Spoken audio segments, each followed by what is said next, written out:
आप सभी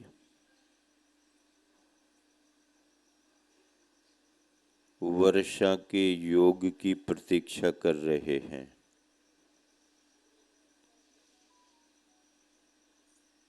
अभी ये जो समय चल रहा है वर्षा का तो है, लेकिन वर्षा के योग का प्रारंभ नहीं हुआ है।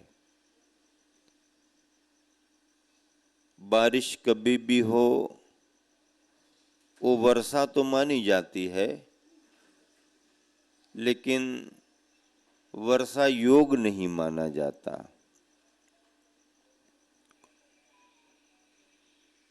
और चातुर्मास के उन दिनों में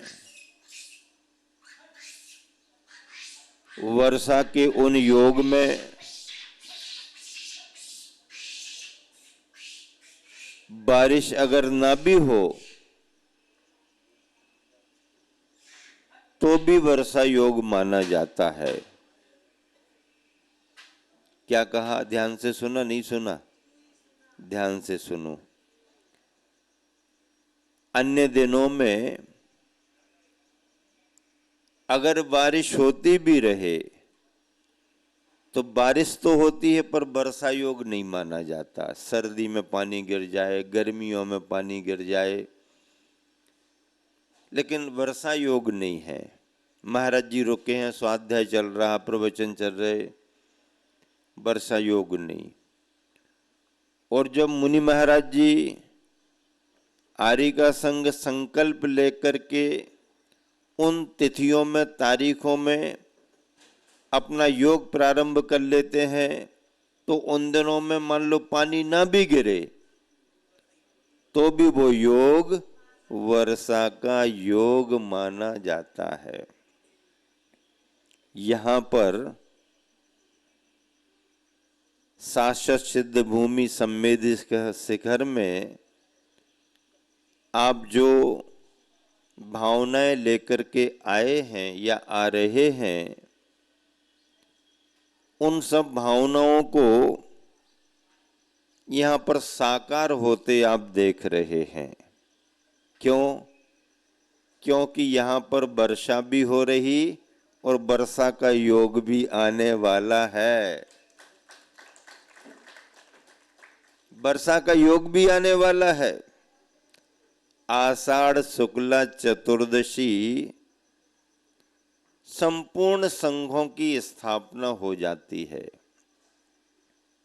जहां जहां भी पिच्छीधारी हैं वह अपना संकल्प ले लेते हैं।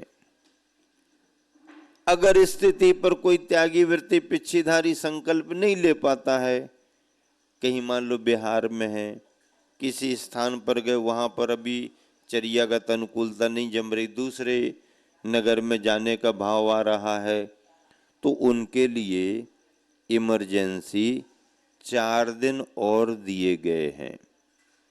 हमारे तुम्हारे द्वारा नहीं, शास्त्र के द्वारा, आचार्यों के द्वारा, कि आप अपनी अनुकूलता को देख करके इस तिथि के अलावा 4 दिन का और उपयोग कर सकते हो। लेकिन श्रावणवदी पंचमी की तिथि में तो आपको कहीं ना कहीं पहुंच करके संकल्प लेना ही पड़ेगा। और अगर उस तिथि में आप किसी नगर बस्ती में नहीं भी पहुंच पाए तो जहां पर हो वहीं पर संकल्प लेना पड़ेगा।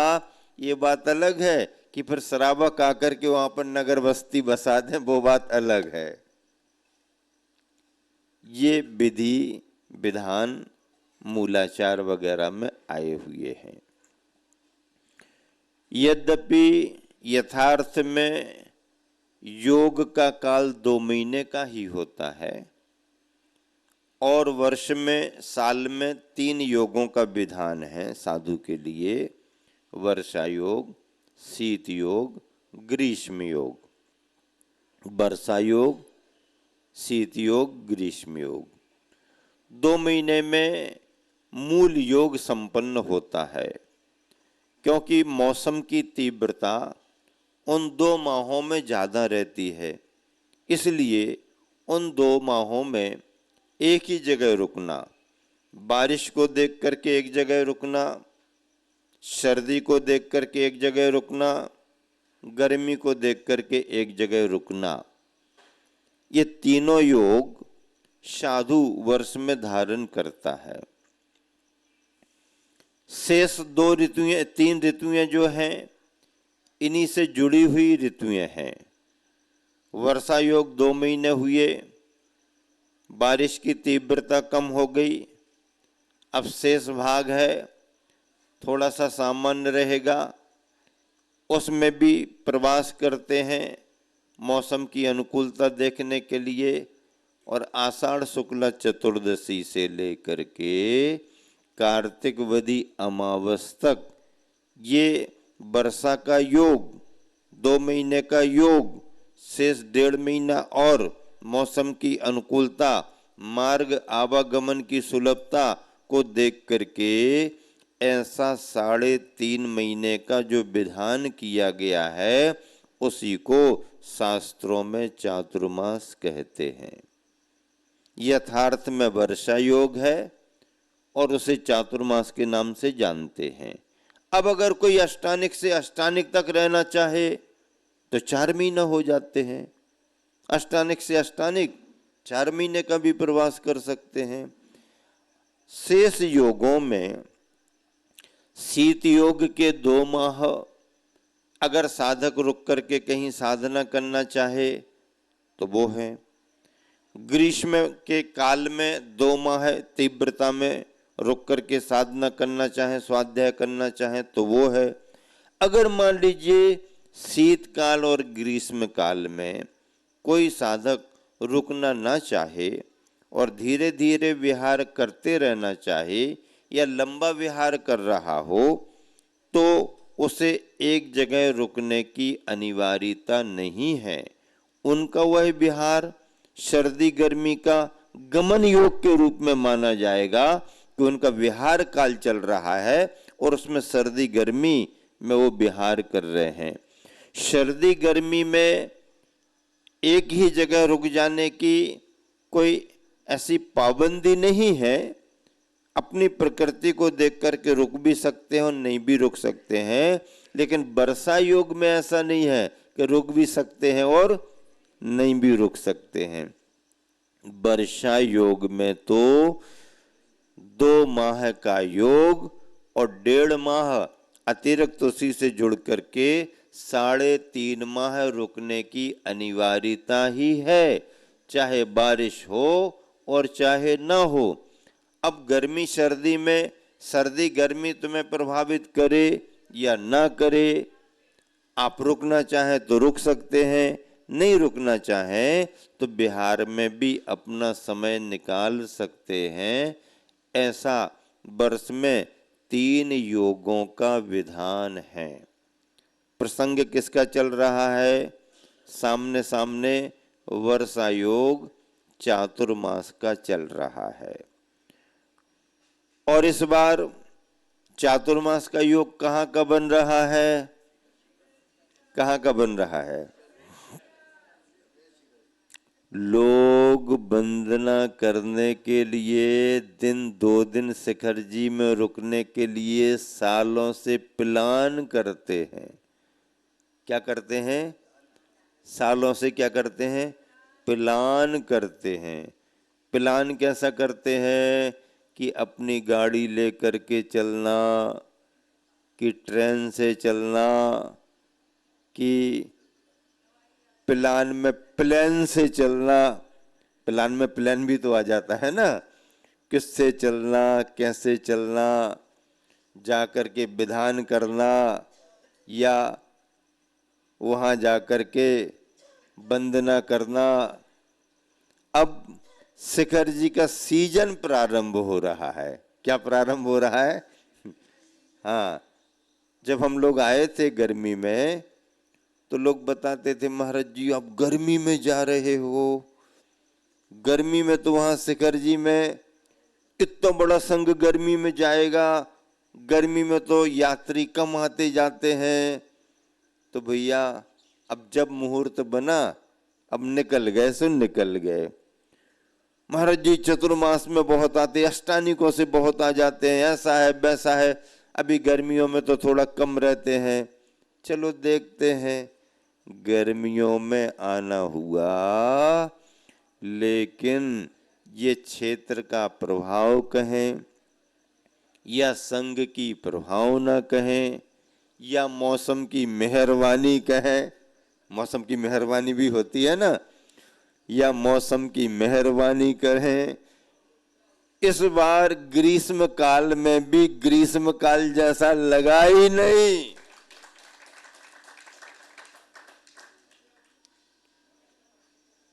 मौसम ने इतना साथ दिया कि इस मौसम की प्रभावना से प्रभावित होकर के गर्मी के दिनों में भी यात्री श्रद्धालु आते ही रहे, आते ही रहे। ये चतुर्मास आप सबके लिए तो बड़ी धर्म प्रभावना का कारण है ही, हम लोगों के उद्देश्य में भी बहुत बड़ी साधना और आत्म भावना का कारण है। क्यों? क्योंकि आप लोग तो फिर भी कभी भी बार बार आ जा सकते हो, क्योंकि इतनी सुविधाएं आपके पास हैं, और उन सुविधाओं के साथ आपका भाव बन गया, मन बन गया, तो आप जब चाहे तब भी शिखर जी आ जाते हो, आ सकते हो। हालांकि आने में भी पुण्य का बड़ा योग चाहिए, ऐसे ही आसान नहीं है। भावनाएं भाते भाते भी कई बार बाधाएं व्यवधान आते रहते हैं, प्रोग्राम चेंज हो जाते हैं, आना नहीं हो पाता है। लेकिन अगर आप चाहें और पुण्य का योग आपका बन जाए तो आप फिर भी आ सकते हो, और आने में आपको अनुकूलताएं हैं। लेकिन पिछीधारी बार बार नहीं आ पाते, उनका आना कठिन होता है। क्यों? पांव पांव और गांव गांव चल करके आना पड़ता है, पांव पांव से और गांव गांव से आना पड़ता है। आप लोग कार वाले हो तो कार वाले सुबह कहीं, शाम को कहीं, शाम को अपने घर पर, और सवेरे देखो तो मधुबन के दरवाजे पर। अब ये तो कार वालों की बात हो गई, अब नमो कार वालों से पूछो है, नमो कार वाले अगर आए तो नमो कार वाले पांव पांव गांव गांव, पांव पांव गांव गांव, समय लगता है, अनुकूलताएं बनाना पड़ती हैं। और उनका आना इसलिए भी महत्वपूर्ण माना जाता है कि संयम के साथ पैदल पैदल विहार कर, अनुकूलता प्रतिकूलताओं पर ध्यान न देते हुए जब संघ शाश्वत सिद्ध भूमि पर आते हैं तो उनके पुण्य का कहना ही क्या, और उनके द्वारा होने वाली प्रभावना का कहना ही क्या। आप सब यहाँ पर वंदना करने के भाव से भी आते हैं, बहुत अच्छी भावना रहती है, लेकिन वंदना में अपन को अच्छी भावना के साथ शुद्धता का भी ध्यान रखना पड़ता है। बार बार सभी के लिए सूचनाएं दी जाती हैं कि देखो भाई, खाने पीने के भाव से नहीं जाना, अगर कोई मजबूरी हो और कुछ लेना पड़े तो वो बात अलग है, लेकिन पहले ही से मन बना करके नहीं जाना कि पिछली बार आए थे तो ऐसा किया था, इस बार भी उसी प्रकार का करेंगे, ऐसा नहीं। पहली भावना अपनी ये होना चाहिए कि बिल्कुल नीचे से ही संकल्प ले लें कि आहार पानी का त्याग करके ही हम पर्वतराज की वंदना करेंगे, और नीचे आकर के जहाँ पर धर्मशाला और कोठियों के द्वारा आपके आतिथ्य में स्वल्पाहार नाश्ता दिया जाता है, वहाँ पर आप अच्छे तरीके से करो, ये सर्वोत्तम है। और अगर ऐसा तुमसे नहीं बनता है, तुम कमजोर मन वाले हो, बातें बड़ी बड़ी करते हो और काम कुछ नहीं करना चाहते हो, ऐसे कमजोर मन वाले हो, जय जयकार तो जोर जोर से लगाते हैं और 2-4 घंटे बिना पानी के नहीं रह पाते हैं, तो तुम्हारी जय जयकार में दम नहीं है भैया। तुम्हारी जय जयकार की दम तो तब मानी जाएगी जब 4 से 8 घंटे आप पानी ना पियो और भगवान की वंदना करो, अर्घ्य चढ़ाओ, परिक्रमा लगाओ, कायोत्सर्ग करो, भक्ति करो, अभिषेक करो, और जहाँ पर चरण प्रक्षालन का अवसर शुद्धता से मिले वहाँ पर चरण प्रक्षालन भी करो, तब माना जाएगा। अब बच्चे तो बच्चे ही हैं, बड़े बड़े भी बच्चों के साथ बच्चे जैसे बन जाते हैं और खाना पीना शुरू करते हैं। नहीं, खाने पीने को तो जिंदगी पड़ी है, यहाँ पर अपन को अपने संयम का परिचय देना है। और अगर किसी को कोई आवश्यकता पड़ी ही तो जहाँ पर पानी का इंतजाम है कमेटी के द्वारा, संस्थानों के द्वारा, वहाँ जाकर के ही पेय पदार्थ पानी के रूप में वो ले सकते हैं, वो तुम्हारे विकल्पों पर है। बच्चों की उम्र देख के या आपकी बीमारी या शरीर की स्थिति देख के, अगर आपने केवल पेय पदार्थ में पानी ही लिया, अब नींबू उसमें डाल दो तो बात अलग है हाँ, कहोगे तो आप पानी ले रहे हैं, अब नींबू वाला पानी है वो बात अलग है। हाँ, थोड़ा सा तो वो बात, वहां तक भी आपको क्षमा के भाव से देखा जा सकता है। लेकिन ऊपर खुली हुई दुकानों पर कोई बिसलरी का पानी पी रहा है, बिसलरी की बाटल खरीद रहा है, बिस्किट के पैकेट खरीद के खा रहा है, नाश्ता बन रहा है या बनवा रहा है, उसके लिए बैठ कर के करने लगा, तो तुम्हारी वंदना में उतने % में पुण्य की कमी तो मानी जाएगी कि नहीं मानी जाएगी? नहीं नहीं महाराज जी, बिना बिना कुछ खाए पिए एक वंदना कर पाते हैं, और कुछ खा पी लें ऊपर तो हम 2-3 वंदना भी कर लेते हैं। तो खा पी करके ज्यादा वंदना करोगे तो ऐसा नहीं। गिरस्त हो तुम, अपने दिन बढ़ा करके वंदनाएं बढ़ा लो, सामर्थ्य तो 2-3 वंदना कर लो। हाँ, अगर थोड़ा सा तुम्हारा अपना कुछ है और वह तुमने कुछ ले लिया तो भी क्षम्य भाव से देखा जाएगा, तुमने अपना शुद्धता से। लेकिन बनी हुई दुकानों पर अगर आप बार बार करोगे, ज़्यादा करोगे, मन मर्जी करोगे, सुविधाओं से करोगे, तो फिर आप खुद अपने द्वारा अपने क्षेत्र की पवित्रता को बाधित कर रहे हो। मजबूरी में, परेशानी में अगर कोई किसी तरह से कर भी ले तो वो चर्चा का विषय नहीं बनता है। वह भी दृढ़ता रखे तो उसका भी समय टल सकता है। लेकिन आदतन अगर अपन करने लगे, दूसरों को देख करके करने लगे, दूसरों को स्वयं प्रेरित करने लगे, तो फिर पवित्रता के भाव हमारे बाधित होते हैं। और जो पुण्य तुम्हें शिखर जी की वंदना का मिलना चाहिए, उसमें कुछ कमी आ जाती है। आती कि नहीं आती? कमी आएगी कि नहीं आएगी? इसलिए शुद्धता से, पवित्रता से, पर्वतराज की, सम्मेद शिखर की जो महिमा है उसको समझते हुए ज्यादा से ज्यादा संयम, नियम, तप, त्याग का संस्कार बना करके वंदना संपन्न करनी चाहिए।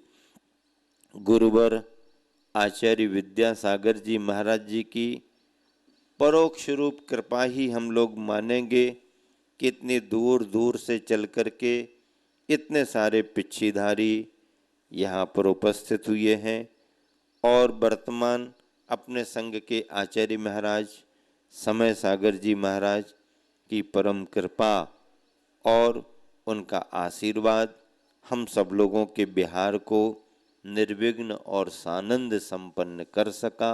हम सब यहाँ शिखर जी में विराजमान हैं। गुणायतन परिसर आप सबको सुविधाएं दे रहा है। बहुत सारे बंधु इसी बात को लेकर के चिंतित और परेशान हैं, महाराज क्या करें, हमने तो बहुत प्रयास किया था यहीं पर जगह मिल जाए, लेकिन जब कार्यालय में बात की तो वो तो कहने लगे भैया सब फुल भरा हुआ है, क्या करें। ठीक है, आ गए हो तो शिखर जी में कहीं भी रहो, संग तो मिल ही रहा है। और फिर एक बात और बताते हैं कि कितनी भी जगह बढ़ा दो और कितने ही लोगों को स्थान दे दो, इस शिखर जी का लोभ तो ऐसा लोभ बढ़ता है कि वो फिर खाली करना नहीं चाहते। हाँ, खाली करना नहीं चाहते। क्यों? इतना बड़ा संग, इतनी बड़ी प्रभावना, आने का योग बन गया, रहने को स्थान मिल गया। अब तो कमेटी वाले कुछ बोले ना तो ही अच्छा है, फिर कमेटी वाले कितना बड़ा स्थान बनाएंगे, कहाँ तक बनाएंगे, कोई बात नहीं। लेकिन जो व्यक्ति धर्म लाभ लेना चाहता है वो कुछ प्रतिकूलताएं सहन करके भी धर्म लाभ ले ही लेता है। शिखर जी में अगर आ गए तो किसी भी जगह आप क्यों न रुके हो, आपको समय पर अच्छे से धर्म लाभ मिलेगा। और धर्म लाभ सभी को लेना है। अष्टानी का पर्व आने वाला है, विधान पर विधान होने हैं, सब जगह विधान होने हैं।